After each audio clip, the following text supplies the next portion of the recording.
Man is kicked out of the Garden of Eden, and an angel with a fiery sword stands at the gate. We are never to return. The story of the fall is a story of a shift of consciousness, the story of disobedience from the created order, and the necessity of being cast forth because of that, and the quantum state of the world shifting and becoming fallen, as is stated in the scripture. This is a story of a state of consciousness. In prevarication, we shifted our quantum state. We were no longer in resonance with the way we were made and our energy. So the world changed with us because the power of the perceiver lies in that we are all entangled with all things. We know this from quantum physics. So when we changed, the world changed. Heaven still exists. Eden still exists. We just can't go back.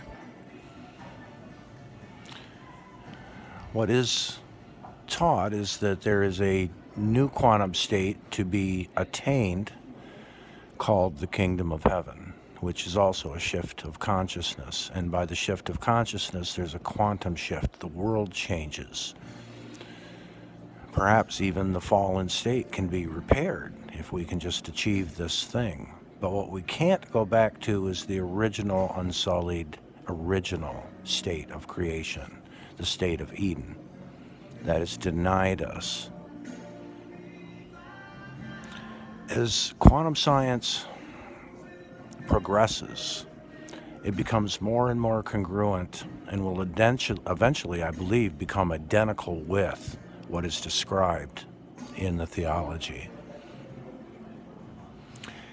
And I think that we have to be careful in the manipulations that we manifest using that knowledge at what we try to attain. I mean, we're getting closer and closer. There's now one of the latest theories is that consciousness is a quantum state and it comes from a higher dimension, which could just be summed up in saying we have a soul. Far less scientific, but very succinct.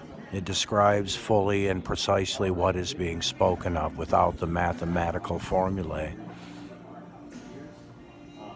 I think we have to be careful that anything we do, it's less the instrumentality of the quantum states of reality than the real true power, which is in our consciousness. How we perceive and are is what really is the thing that controls everything. Literally everything. The very nature of reality, the very nature of physics, the very nature of existence and time and space. I think we need to be careful.